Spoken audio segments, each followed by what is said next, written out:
It's an exciting day here in my studio/living room because I have new brushes to use. And as you can see, I got 2 of each of the sizes. I'll explain why I did in a bit, but it has to do with the theme of this video. Brush luck.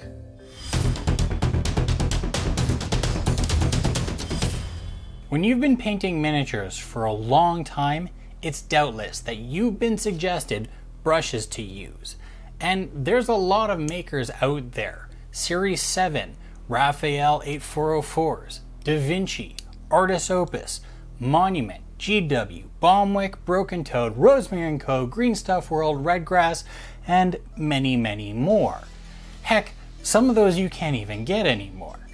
But all of those have either been suggested to me or I've actually tried them for myself, which is a lot of brushes.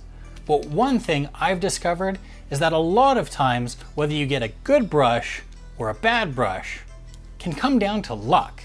And it does make some sense. These are natural hair brushes made from Kolinsky weasel fur, not actually any sables, even though we call them Kolinsky sable. And while the artists that make the brushes get to pick and choose which furs to use, it doesn't mean that they're all the exact same from one brush to the next like an extruded synthetic fiber would be. And on that point, most of them are handmade, which means there's one of those pesky fallible humans in the process too.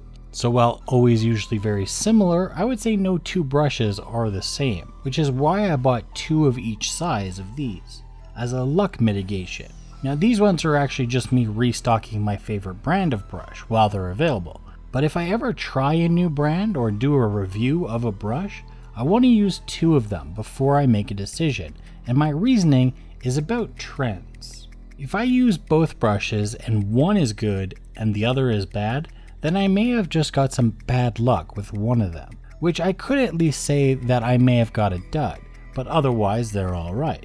However, if both are bad, then that is a trend that's not so great for the company with the name on the side. There's likely more going on than just some bad luck. However, if both brushes are good, then that's another great trend, as it means they tend to be better quality overall, though it doesn't mean somewhere someone didn't get bad luck with one. And you can kind of see these trends happening in people's opinions online as well. I see lots of posts about brushes splitting and if that's normal. Well, it's not normal for most brushes. It's a good example of some bad luck among all the brands. There's also posts about how the quality of Series 7 brushes have gone down over the years. And even though I only tried one Artis Opus brush and I didn't like it, maybe it was a dud. But the fact that I think it was Trovarian that had the same problems with them left me kinda justified in my analysis. So my suggestion is that if you can afford it, when trying a new brush manufacturer, instead of getting a 00, 0, a 1, and a 2, just get a 0 and 2 2s. You'll get a much better sense of if that brush brand is good or a kind of brush that you like. And if you have good luck with both of them, then you have a backup one, as 2s tend to get old and worn a little bit faster. And they will get old and worn. Which brings me to my next chapter.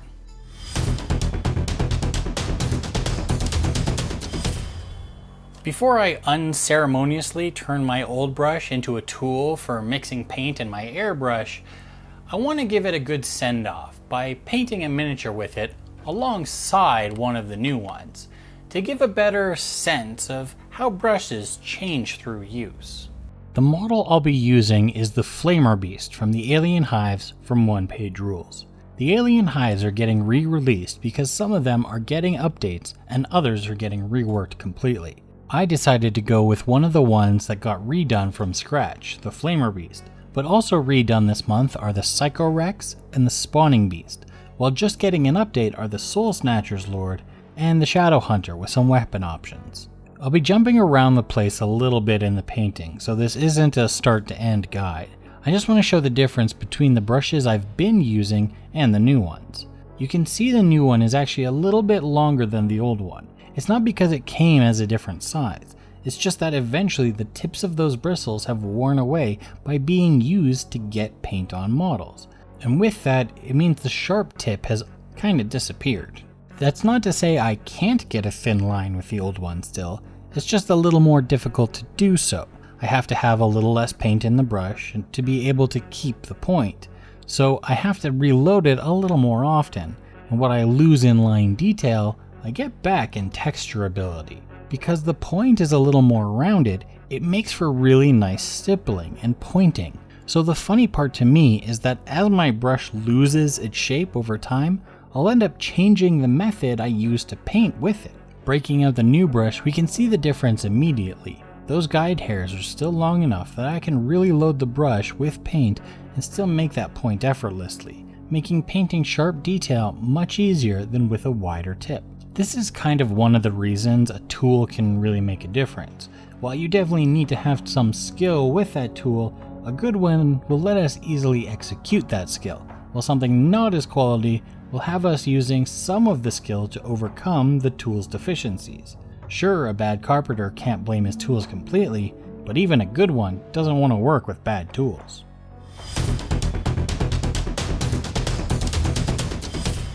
So what does good brush luck and bad brush luck look like?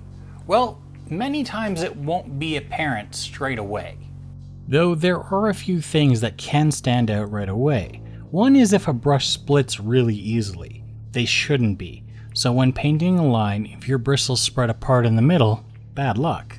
Stray hairs is another one you can usually see right away, but doesn't always mean it's a bad brush. So something like this one, the randomness of the hairs make it difficult to keep a point, but those can be picked out.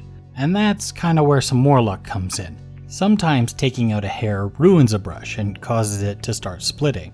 And that brings me to the point that good or bad brush luck also happens during its wear over time, not always right from the tube. Like this Green Stuff World gold brush of mine I like. After it lost a few hairs at the edges, what happened was actually good luck. It got sharper. This is what I use for eyes and anything that needs a really fine line. And something like this can't usually be bought. It gets made over time with what started as a nice fine brush, turning into a great one. Same goes for brushes that get dried paint in the deep fur or dried paint in the ferrule. Many times, that's when a brush is ruined. It starts splitting or losing its point. That's what happened to this Raphael 8408 of mine. This is a 1 and you can see it doesn't have a point anymore. I got this number 2 at the same time and even it holds a point better still. That's not to say it can't have its use. It makes for very good stippling and thick lines, but all detail work, it's useless.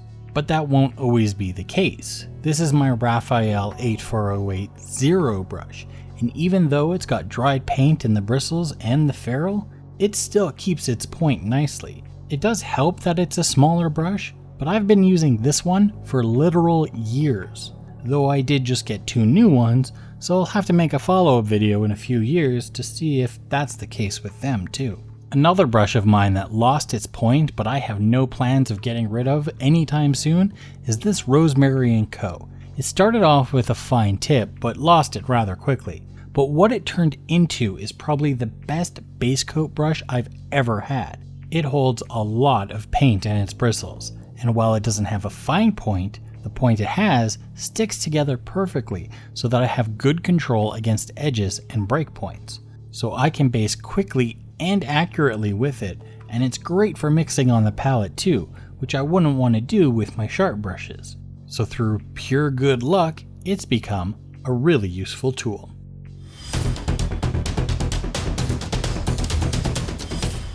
I'm of the opinion that the only 2 brushes you need to paint a miniature are a size 0 and a size 2. And that's a very good place to start if you have no brushes. But as you go through iterations, you'll find you end up keeping some old ones around for very specific reasons. And while most often you'll be replacing that 0 and 2 over and over, you'll end up with some loyal old friends who will remain useful to you much longer for one reason or another, and I'd consider those ones my good luck charms. If you liked this video, please subscribe And if you'd like to support my channel, check out my Patreon where I have new models and videos each month for you to print and paint.